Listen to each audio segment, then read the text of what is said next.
Hello दोस्तों, मैं Nitish Kumar Singh Ayodhya group से एक बार फिर से आप सभी लोगों का स्वागत करता हूं। जैसा कि मैं आपको पिछले कुछ दिनों से बता रहा था ज्योतिष श्री सुशील कुमार जी के बारे में, जो कि के.एन. राव, मशहूर ज्योतिष के.एन. राव के शिष्य भी हैं और ग्रुप में कई सारी उनकी पोस्टें भी जो है सब मैं डाल रहा हूं। तो जैसे कि मैंने आपको बताया था कि हम आज उनके साथ लाइव जाएंगे, तो इस वक्त मैं उनके ऑफिस में मौजूद और उनके साथ, तो ज़्यादा टाइम ना लेते हुए आइए सीधे मिलते हैं ज्योतिष सुशील कुमार जी से। सुशील कुमार जी, आपका बहुत बहुत स्वागत है हमारे इस अयोध्या ग्रुप में। सुशील कुमार जी, बहुत अच्छा लगा, मतलब आपसे मिलकर ये हम लोग की पहली एक तरह से मीटिंग है और आपने हमारा इनविटेशन एक्सेप्ट किया, इसके लिए बहुत बहुत धन्यवाद आपका। ये बताइए, जैसे कि हमने अयोध्या वासियों से कहा कि ज्योतिष के बारे में आपसे पूछें, और तो कई तरह के मिक्स कमेंट्स आए। लोगों ने ये भी कहा कि ज्योतिष ये सब चीज़ें व्यर्थ हैं, कर्म में जाना चाहिए, लेकिन कई लोग क्या पॉजिटिव आपके बारे में स्पेशली लोगों ने ये बोला कि नहीं, आप वाकई काफ़ी अच्छे एस्ट्रोलॉजर हैं। बहुत सारे बिजनेसमैन जो यहाँ फैजाबाद अयोध्या के, उन्होंने ये चीज़ बोली आपके बारे में। तो ये इसके बारे में हम आगे भी बातचीत करेंगे, लेकिन कुछ क्वेश्चंस हैं, आइए उससे सीधे स्टार्ट करते हैं। और अयोध्या वासियों, आपसे डायरेक्ट हम जो भी ज्योतिष के बारे में जो भी ज्ञान है, जिनकी कुंडली हमें आज बतानी है, उनके बारे में हम बताएंगे इस वीडियो में। तो आइए सीधे स्टार्ट करते हैं इस लाइव कन्वर्सेशन को। तो पहला सवाल है, सुशील कुमार जी, ये बताइए कि आप कौन हैं, आपने क्या किया, मतलब ज्योतिष में आपका आना कैसा हुआ, आपका मतलब पूरी होल लाइफ कैसे इसमें? मैं अनडिवाइडेड फैजाबाद अम्बेडकर नगर में पैदा हुआ और मेरी स्कूलिंग डाबा सिमन नवोदय विद्यालय में हुई। मैं फर्स्ट बैच नवोदय विद्यालय से था। करीब 5 साल की उम्र से ही मैं अपने निक्कर की जेब में टीपन या कुंडली लेके घूमता था। इतना इंटरेस्ट था मुझे। अच्छा। फिर मैंने यहाँ से इंटरमीडिएट करने के बाद मैं इलाहाबाद गया, वहाँ पे मैं सिविल की तैयारी करने लगा जी। 3-4 बार इंटरव्यू दिया। सोशलॉजी में मैं टॉपर रहा, फिलोसफी फर्स्ट पेपर में, इन दोनों में आज तक मेरा कोई रिकॉर्ड नहीं तोड़ पाया। लेकिन जब मेरा पहला इंटरव्यू नहीं हुआ तो मुझे ये लगा, हालांकि ज्योतिष में पढ़ना पहले शुरू कर दिया था। अच्छा। 96-97 से बहुत तेजी से शुरू कर दिया था। तो मैंने कहा ऐसा क्यों हुआ। फिर द वीक करके एक मैगजीन आती थी, उसमें के.एन. राव साहब का एक इंटरव्यू आया था। उसमें सारी चीजें जो उन्होंने कही, खासकर उन्होंने सीधे बोला कि गुजरात में एक भूकंप आएगा। मैंने कहा इतना बड़ा कैसे कोई हो सकता है। तो मैं सब कुछ छोड़ के पहले उनके पास पहुंच गया। वो किसी से मिलते नहीं, बहुत लोग, बहुत बड़े बड़े सेलिब्रिटी से नहीं मिलते, लेकिन वही है ना कि गुरु जिसको चाहे उससे मुलाकात हो सकती है। तो मुझे लगा उन्होंने अपना शिष्य बनाया और 5 मिनट की मुलाकात में उन्होंने मेरा सब खाका खींच दिया। उसके बाद उन्होंने कहा तुम बेटा यही सब करो, और उन्होंने मुझे बताया, निर्देश दिया और कुछ गूढ़ बातें बताई। और उसके बाद कहा कि कभी भी फ्रॉड, रत्न वगैरह ये सब मत करिएगा। मैं वैसे भी इस तरह का नहीं था। फिर मैं उनसे सीखा और जरूरत पड़ने पे जाता रहा, सीखता रहा। और एक चीज मैं बड़े फक्र के साथ कहता हूँ, बहुत ही विनम्रता से, उन्होंने जितने लोगों को पढ़ाया और उनके यहाँ जितने लोग पढ़ाते हैं, उनकी ये 60+ भी है, वो भी मुझसे सलाह लेते हैं। अच्छा। और पढ़ाया, जो बुक्स लिखते हैं उनकी प्रेडिक्शन कभी सही नहीं हुई, लेकिन पॉलिटिकल प्रेडिक्शन मेरी 2008 में पहली बार जब मैंने बताया कि आडवाणी का सारा राज्य खत्म हो गया, जबकि 9 में उनको प्राइम मिनिस्टर घोषित कर दिया था मीडिया ने कि वो प्राइम मिनिस्टर होंगे। मैंने कहा किसी कीमत पे नहीं होंगे। तो दैनिक जागरण में ये मामला गया तो लोगों ने कहा कि ऐसे कैसे होगा, ये लड़का गलत बोल रहा है, इसको एडिट करवाओ। मैंने कहा मैं कुछ भी एडिट नहीं करूंगा, आपको छापना यही चाहिए। तो अगले ग्रुप में वो आप प्रेडिक्शन डाल सकते हैं। फिर उसके बाद 2009 से मैं प्रोफेशनल एस्ट्रोलॉजर हो गया। अच्छा जी। तो हाँ, मैंने भी काफ़ी उस वक्त आपके आर्टिकल्स इवन सुने भी थे। आपने सानिया मिर्जा के लिए भी लिखा था, आपने कई पॉलिटिकल राजनीतिज्ञों और इन सब के लिए नेताओं के बारे में लिखा हुआ था, तो उसके बारे में भी हम आगे बात करेंगे। तो ये बताइए कि जो ज्योतिष के बारे में जैसे धारणा जैसे आज के टाइम में बनी है, जैसे कि आप बता रहे हैं कि कुछ ज्योतिष कहते हैं नक पहनिए, कुछ लोग और भी चीज़ें कहते हैं, जैसे आप कह रहे हैं सब पे विश्वास न करिए, तो हम कैसे विश्वास करें, हम कैसे फाइंड आउट करें कि कौन सा ज्योतिष सही है, कौन सा आपने बहुत ही अच्छा सवाल किया। मैं पूरी तरह से जो कमेंट्स आते थे मैं पढ़ता था उसको, मुझे कुछ भी बुरा नहीं लगा। क्योंकि कोई मेरे बारे में नहीं जानता है। 90% ज्योतिष फ्रॉड हो रही है। अच्छा। और राव साहब जिस दिन नहीं रहेंगे, अगर वो मतलब उन्होंने इतना कर दिया है कि तो फ्रॉड तो हो रहा है, बहुत बुरी तरह से फ्रॉड हो रहा है। आप ज्योतिषी के पास जाते हैं तो ये आपकी भी जिम्मेदारी है कि आप किसके पास जा रहे हैं, क्या कर रहे हैं, आप उसको देखिए। तो मेरा मानना है आज सोशल नेटवर्किंग का जमाना है। आप फेसबुक खोलिए उस आदमी का और आधे घंटे तक कम से कम उसकी 6 महीने की पोस्ट पढ़िए, वो क्या डाल रहा है। 6 महीने की आप पोस्ट पढ़िए तो 90% गाना मोदी जिंदाबाद, अखिलेश यादव जिंदाबाद, ये तो वो ज्योतिषी कहाँ है। अगर ज्योतिषी की पोस्ट पे ज्योतिष के अलावा कुछ है तो संभावना कम हो जाती है सही होने की। दूसरा उसका प्रेडिक्शन देखिए, उन्होंने पब्लिक प्रेडिक्शन क्या किया। अच्छा। मैं एक सार्वजनिक तौर पर नाम लूंगा, नाम नहीं लेना चाहिए। इस समय जो अमेरिका में सबसे ज्यादा ज्योतिष पढ़ाते हैं संजय रथ, हर कोई जानता है। उन्होंने हमसे कहा कि ये कलम के लिए कलेजा कहाँ से लाते हैं आप। अच्छा। हाँ, तो मैंने एक प्रेडिक्शन की, वो सही हुई। तो मैंने कहा कलेजा लाना पड़ रहा है सर, उसके लिए बड़ा हिम्मत चाहिए, गलत हो जाए कोई बात नहीं। तो उन्होंने कहा मैंने आज तक कोई भी भविष्यवाणी की नहीं पब्लिक। अच्छा। तो अजब हम भी कभी किया करते थे, लेकिन उनकी कुंडलियां गलत रहती थी। आपकी एक कानपुर के ज्योतिषी थे, वो किया करते थे। अच्छा। कुछ हद तक ठीक रहा करते थे। अच्छा। लेकिन राव सर के अलावा बहुत कम लोग ये किए। कुछ कहीं कभी कभी आते हैं बहुत अच्छे एस्ट्रोलॉजर, लेकिन गुमनाम हो जाते हैं, उनको मीडिया कवरेज नहीं मिलता। अच्छा। मैं ये एक्सेप्ट करता हूँ। कुछ बहुत अच्छे हैं इस क्षेत्र में, लेकिन उनको आगे नहीं बढ़ने का मौका मिल रहा है। okay. जैसे मेरा एक जूनियर है, वो साउथ इंडिया का, वो बेटिंग पे अच्छा काम करता है, हालांकि मैं इससे दूर रहता हूँ। तो उसने मुझसे कहा कि मैं आपके साथ जाना चाहता हूँ, मैंने मना किया। तो आप देखिए कि वो एस्ट्रोलॉजर कर क्या रहा है, उसको आप पूरी तरह से नापिए। अगर उसकी प्रेडिक्शन सही है या कुछ भी ज्योतिष पर नहीं बोल रहा है तो वो फ्रॉड है। दूसरा, अगर नग उसने गिना दिए, खासकर नीलम, पन्ना और पुखराज, ये 3 नग अगर उसने बताए तो आप समझ लीजिए काम गड़बड़ है। अच्छा। चलिए, ये तो हो गया और आपने बता भी दिया ज्योतिष के बारे में। आपके कई सारे आर्टिकल जिससे आप डिस्कस भी कर रहे थे कि आपने आडवाणी जी के बारे में बताया और भी मतलब कई सारे उसके बारे में। कोई ऐसा मतलब कोई स्टोरी या फिर आपकी ऐसा कोई मतलब लाइफ में ऐसी जर्नी, कोई पॉइंट ऐसा जहाँ पे जैसे एक आपने आडवाणी जी का बताया, कोई और भी चीज़ आपने प्रेडिक्ट किया और वो सही हो गई और फिर आपको उसकी वजह से कई सारी प्रॉब्लम झेलने को मिली या फिर इस तरीके? हाँ, मुझे प्रॉब्लम झेलने को मिली थी। अखिलेश जी के बारे में जब मैंने लिखा कि ये सीएम बनेंगे 2010 के करीब, अखिलेश यादव जी के, तो उनके एक खास आदमी ने, नाम नहीं लूंगा मैं, उन्होंने मुझे फिर कंसल्ट किया, उनके बारे में ओरिजिनल कुंडली दी। अच्छा। और सब कुछ किया, बड़ा अच्छा रिस्पॉन्स दिया।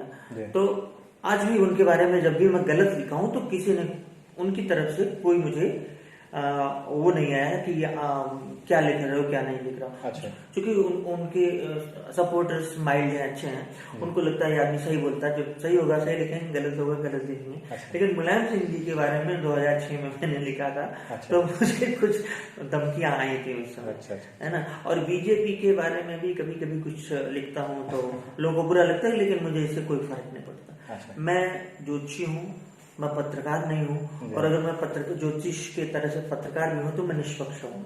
नहीं, अच्छी चीज होना भी चाहिए। ये बताइए, जैसे राम मंदिर मुद्दा, अगर मैं आपसे एक क्वेश्चन छोटा सा सवाल पूछूं, राम मंदिर मुद्दा काफी चल रहा है और आपने हमारे ग्रुप में एक वीडियो भी डाला जिसमें राम मंदिर मुद्दे के बारे में आपने बताया।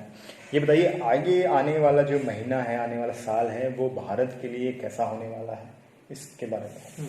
मुझे कहते हुए बहुत ही दुख हो रहा है कि 5 नवंबर के बाद से कुछ ही महीने अच्छे बीतेंगे 2020 तक। बहुत ही खराब स्थितियां हैं, आर्थिक स्थिति बहुत खराब है। और मोदी जी की जन्म कुंडली, मोदी जी की शपथ ग्रहण कुंडली जब ये ले रहे थे तो मैंने बहुत लोगों को कांटेक्ट करने की कोशिश की, लेकिन वहां पर तो कुछ ही कोर्टियर्स हैं जो जा सकते हैं कि ये कौन सा शपथ ग्रहण चुना है। फिर उनके एक बहुत ही पपेट ज्योतिषी हैं जो सिर्फ मोदी मोदी बोलते हैं, वो नाराज इस कदर हो गया और वो नाम उनका वो बड़ा सब मैन किया, नाम नहीं बता। हाँ, नहीं, नाम उनका सब जानते हैं, वो भी गुस्सा हो गए। अच्छा। वो कहे कि ये तो कोई दुश्मन बनाया। तो शपथ ग्रहण कुंडली से आर्थिक स्थिति तो चौपट दिख रही है। अच्छा। हाँ, अगर इसमें कुछ किया नहीं गया, इनको या तो एक बार फिर से शपथ ले लेंगे इसी समय पे, किसी समय पे कुछ हो जाए, नहीं तो इनके लिए भी नुकसान है और पार्टी में एक ओवरहालिंग दिख रही है मुझे आने वाले समय में। अच्छा। और देश में आर्थिक स्थिति और ये अर्थक्वेक्स वगैरह और सांप्रदायिक सौहार्द, झगड़े, लड़ाई, दंगे, और बृहस्पति 27 डिग्री पर पहुंच चुका है, तो थोड़ा थोड़ा असर आप कल परसों से देख रहे हैं, कमलेश तिवारी वगैरह। तो जब 3 डिग्री बचा रहता है तो अपना असर शुरू कर देता है।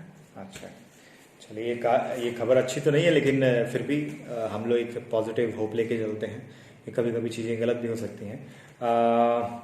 तो आइए अब हम, जैसे ग्रुप में कई लोग ने पोस्ट किया अपने बारे में, हमने कई लोग से कहा भी कि जब हम आपके साथ लाइव जाएंगे तो हम उसमें से किसी 3 लोग की कुंडली के बारे में हम अपने लोग जिनको भी हम सेलेक्ट करेंगे अपने ग्रुप में से, उनकी कुंडली के बारे में, 3 लोग की कुंडली के बारे में हम बताएंगे। तो आइए हम उसके बारे में थोड़ा आपसे बातचीत करते हैं। तो पहली कुंडली हमने एक सेलेक्ट की है, एक सिंह साहब हैं, उनकी है, उनका जो बर्थ डेट है वो है 17 जुलाई 1986 और जो टाइमिंग है वो 10:17 जुलाई जी 17 जुलाई 1986।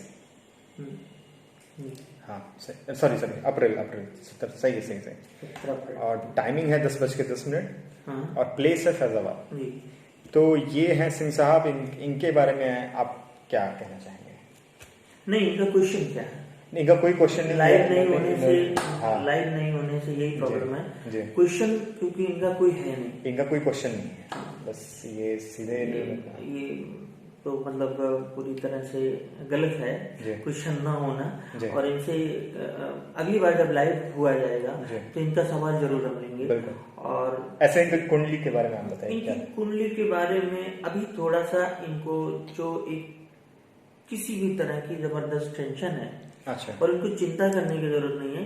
कुंडली जबरदस्त है, खासकर प्रोफेशन के फील्ड में। अभी भले ही इनको थोड़ा सा एंशियस है ये, लेकिन आने वाले समय में करीब नेक्स्ट ईयर से जब ये मिलेंगे तो मैं बताऊंगा, लेकिन नेक्स्ट ईयर से इनका समय सही होगा। और एक थोड़ी बहुत चाइल्ड बर्थ का इश्यू भी थोड़ा बहुत आ सकता है, हो सकता हो या नहीं हो।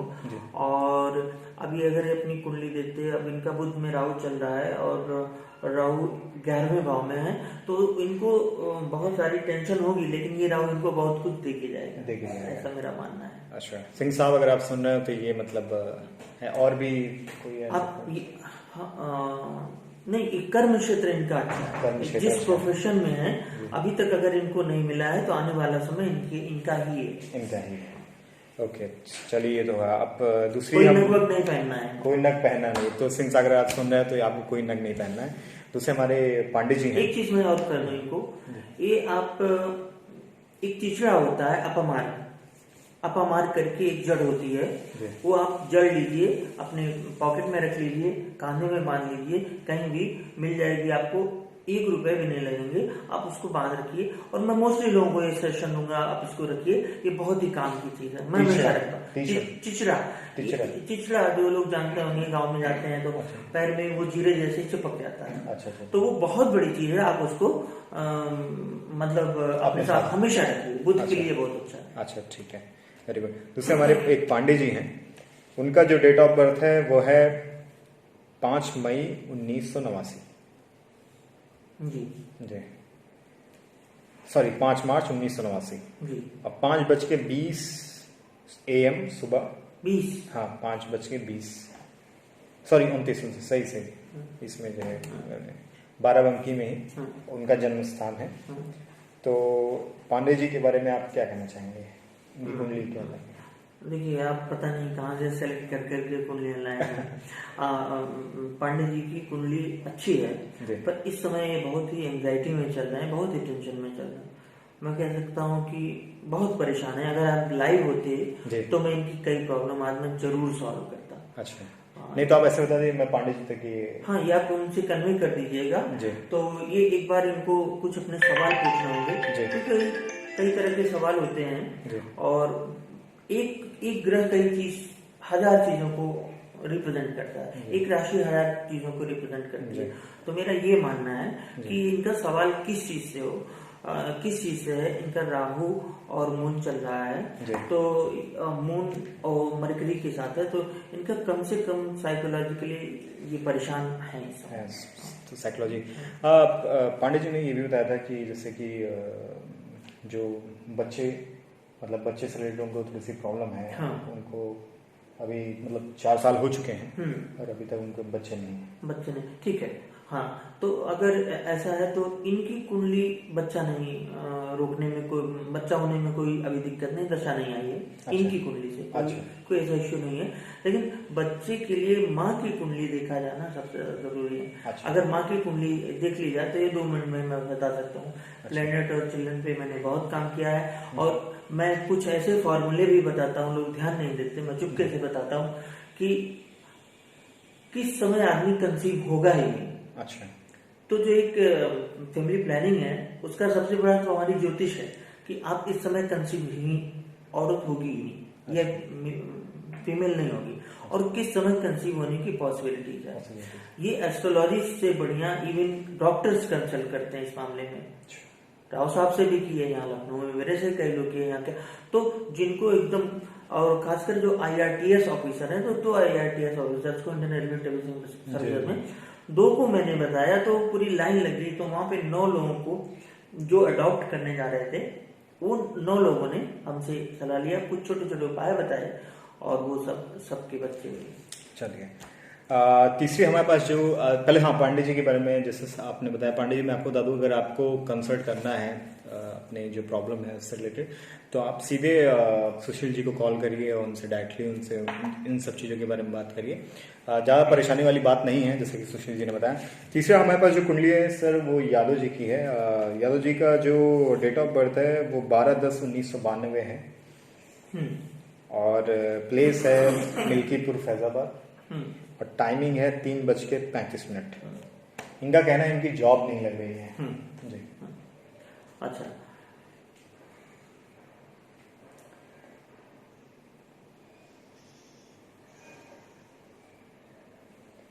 तो यादव जी, अगर आप सुन रहे हैं इसको, तो ये आपकी कुंडली का है। अब आप सुनिए सुशील जी से उनका क्या कहना है।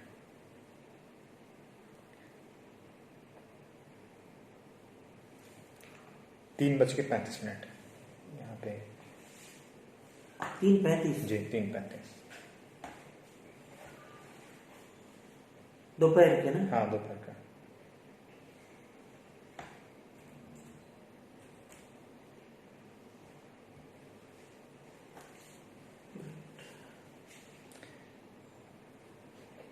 तो जैसा भी सिंह साहब और पांडे जी, आपने दोनों लोग ने अपना सुना। आई होप कि आपको कोई भी अगर प्रॉब्लम, कुछ भी कंसल्टेशन होगा, तो आप सीधे सुशील जी को कांटेक्ट करिएगा और उनसे जो भी परामर्श होगा, जो भी चीज़ें हैं, जो भी आपको डिस्कस करना होगा, आप सीधे उनसे डायरेक्टली कर सकते हैं।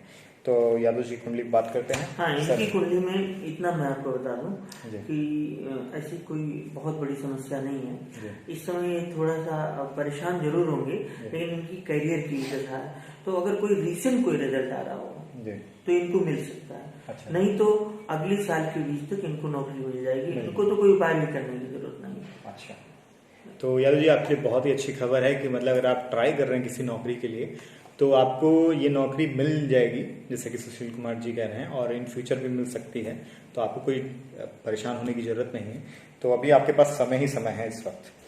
तो सर, ये तो हो गया मतलब ज्योतिष और जो भी आपने अभी तक किया इसके बारे। अगर किसी को आपसे मिलना है कि आप अयोध्यावासी होके आप उत्तराखंड में, आपको जो है मुख्यमंत्री द्वारा जो है सम्मानित किया गया, आप इतने बड़े बड़े अखबारों में आपने लिखा, कई पॉलिटिशियन आपको पर्सनली जानते हैं, हालांकि मैं उनका नाम नहीं बताऊंगा, और साथ ही साथ आपको कई आला अधिकारी लोग, प्रशासनिक अधिकारी लोग भी जानते हैं, जिसके बारे में मुझे पता है, लेकिन मैं यहाँ पे डिस्कस नहीं करूँगा उन सब चीज़ों के बारे में। ये बताइए, आप इस वक्त अयोध्या में आपका ऑफिस है, फैजाबाद में शहर में आपका ऑफिस है, कैसे आपसे लोग मिल सकते हैं और क्या टाइमिंग है आपका? जी, शाम को मैं 7 बजे के बाद मिलता हूँ और सैटरडे संडे भी, लेकिन क्योंकि मैं बीच में वास्तु मेरा इस समय मेरा ये मानना है, ज्योतिष प्रेडिक्ट करती है और वास्तु रेमेडी देती है। अच्छा। तो वास्तु के लिए अगर मैं बाहर जाता हूँ, कभी कभी अब्रॉड भी जाना होता है, तो उस समय पे मैं, हालांकि फेसबुक पे अपने डाल देता हूँ मैं।